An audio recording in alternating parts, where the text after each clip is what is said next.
Olá, seja bem-vindo ao canal Teólogo Rafael Cardoso em Ação. Hoje eu quero abordar um tema bastante interessante, empolgante e difícil até mesmo de ser abordado. Todo teólogo tem a alma de certa forma inquieta e ele vai perquirir, ele vai pesquisar, ele vai indagar aquilo que o texto por vezes está dizendo. Ele às vezes precisa ir um pouco além e precisa buscar uma revelação à luz do Espírito Santo para aquilo que o texto está dizendo, porque nem sempre aquilo que está sendo colocado ali é tão simples de ser solucionado a situação, de ser extraído o que está sendo dito, a não ser a luz do Espírito Santo. E se tem algo que sempre me inquietou bastante foi por que Deus colocou a árvore do conhecimento do bem e do mal no meio do jardim, sabendo que o homem pecaria. Isto talvez seja uma pergunta, uma pória de muitos que se fazem. Como Deus colocaria aquela árvore sabendo que o homem iria pecar? Por que Deus colocaria aquela árvore ali? E se tem uma das coisas que nós compreendemos e devemos ir montando como um quebra-cabeça, é que Deus ele não faz nada sem propósito. A Bíblia mesmo diz que ele chama as coisas que não são como já se o fossem. Ou seja, quando Deus começa uma coisa, ele já começa sabendo o seu fim. Ou seja, tudo que Deus começa, ele já terminou, já é algo consumado, porque ele assim o faz. Ele é o alfa e ele é o ômega. Está tudo entre suas mãos. Então nós podemos entender que Deus não fora pego de surpresa naquele episódio.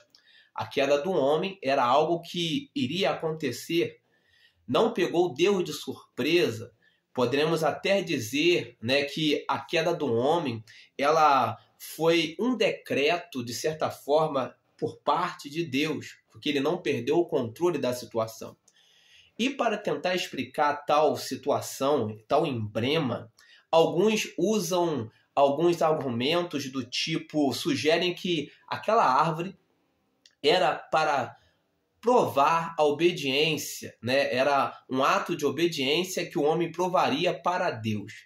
Mas, no entanto, embora seja um argumento válido, é um tanto quanto raso. Nós podemos ir um pouco além disso. E eu, como teólogo, eu procurei me aprofundar neste tema, nessa problemática, e pude perceber que, como Deus não faz nada sem propósito, aquela árvore ela tinha um símbolo muito maior.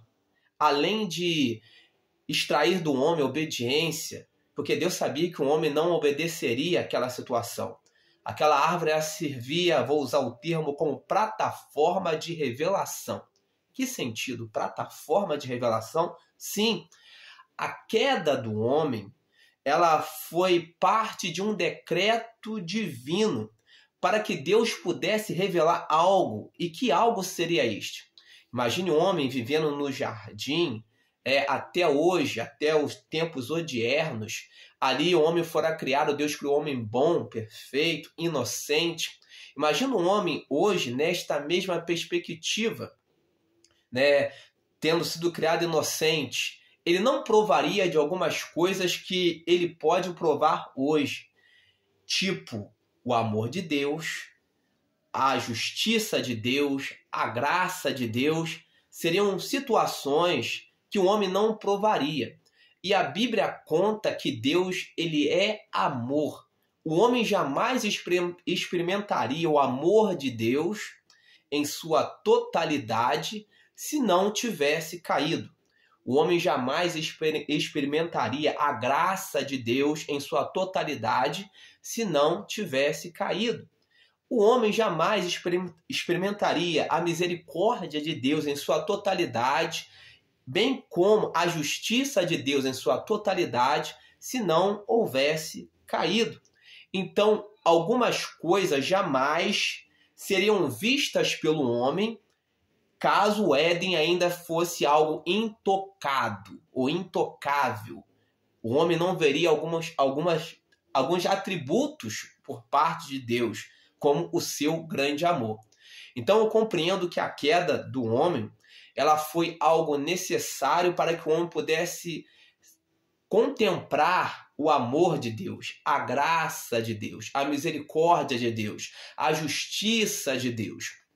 Porque, do contrário, estas coisas não seriam reveladas. Então aquela árvore estava ali como uma plataforma de revelação de Deus para o homem de algumas coisas que o homem precisava compreender e enxergar, pois estavam vedadas a ele.